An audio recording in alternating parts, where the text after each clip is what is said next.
Well, the latest episode of Sparks Family has dropped, and boy, it was certainly an interesting one to say the least.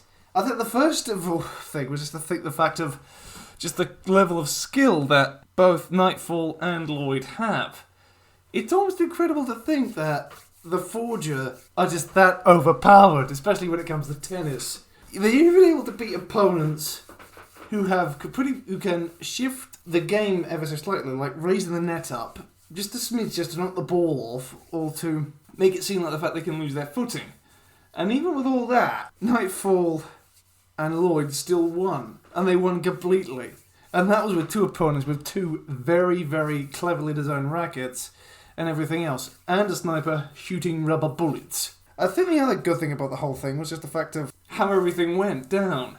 It was quite funny watching, I think, as the more the game went on, the more Nightfall and Lloyd became more attuned with it, given the fact of all the shenanigans that they did try and sacrifice something. I think or possible, given the fact how much money's on the line, they don't bet against each other, and I think or possible, he always wins despite everything, and they don't expect anything, but I suppose quite possibly they bet the other way, usually half the time. As usually they know the outcome of the final. Twins win, and as a result, everyone goes home, and money's lost.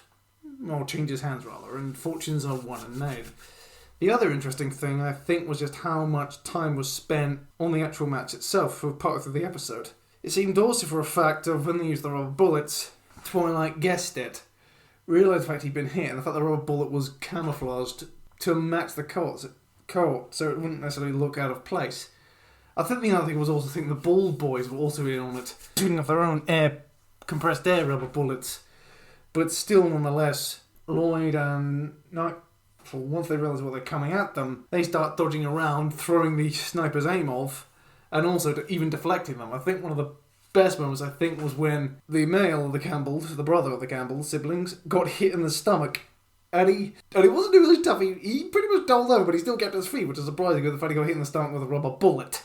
And it was quite possibly a rifle caliber round, so it could have been travelling at quite an impressive speed when it exited the barrel. And this was a high-powered rifle that was being used to fire them. This thing knocked Lloyd off his feet, and he still kept going. There was a ricochet. So the other thing that was good, I think, was the fact of how many tricks they pulled. They tried raising and lowering the net.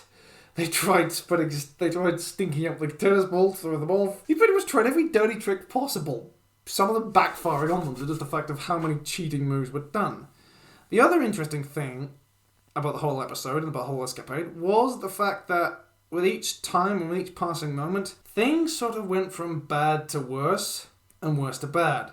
Lloyd was unable to compete, and each time he did so, he kept losing ground. And he lost it quite heavily to minor subtle things like shifts in character, how each player moved. And I think the other thing was the fact that Lloyd was actually able to set him straight, because the fact because at the end of it, the male Campbell decided, I'm going to become a better tennis player. I'm going to learn to play properly. After that, given the fact of exactly how much, even with all the tricks they pulled, they were still beaten fair and squarely, absolutely slaughtered in the scoreboard. The best thing about this whole episode, though, was the fact that, I think was the old switcheroo. In order to get, one of the best bits, in order to get the painting, of course they banned it. And it turns out the fact that both governments actually wanted it. And I think possibly for the same reason or for different reasons. As if once it got out, it could potentially cause a conflict. And it was initially believed the fact it was just a dossier pretty much contained, stuff that alleged war crimes by both sides. And crimes against humanity. When it turns out, it was the fact that the colonel in question was a dirty old man. They even commented on the fact with Handler saying the fact he was a creep. Yeah, so he was a dirty old man. And, of course, he had a thing for, basically young actresses. And he tried and failed. So in the end, he had to keep his embarrassing secret in a diary. And the reason why he had to hide it was because of the fact his wife found out about it.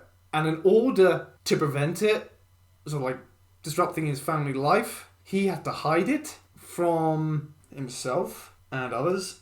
And basically he found a storage way and put it in a painting of all things. And he still wants to scramble think, oh my god, this could be a knowledge of stuff that could happen. This could cause other conflict, or it could potentially score political points or something like that. And it turns out all it was a dirty old man and his dirty old habit. So Lloyd I went through all that just for a dirty old man's secret habit. I got shot for that. I spent all that for that. I think the other good thing about the whole episode, I think, was like the tension between Yor and Nightfall. As we already know and established before, Nightfall is the yardere of the show. And she's actually quite a good one. And she challenges Yor to a tennis match. But I think also Yor may have some yardere tendencies as well, deep down. And because I think possibly she actually has feelings for Lloyd. But she doesn't necessarily want to express them. Or doesn't know how to express them.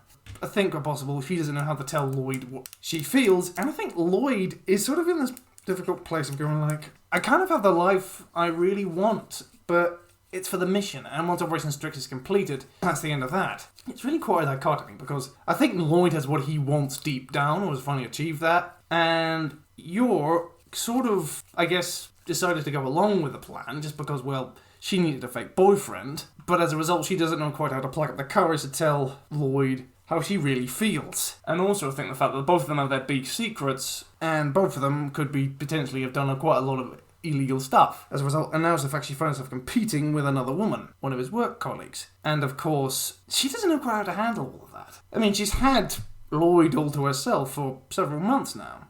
And the fact she's never taken it that far, I think she's okay with it. She's been trying to find the right moment, or trying to find the right way to say it. But each time she can't necessarily really do it, and that's the end of that. The other interesting thing about the whole episode is I think Nightfall might be at it again in the next one. And I don't know how, but it's going to be interesting to see what she does when she does. Well, it's been another good episode. I've been the Universal Challenger, so please leave a like, comment and subscribe, and I'll catch you in the next one. Cheerio!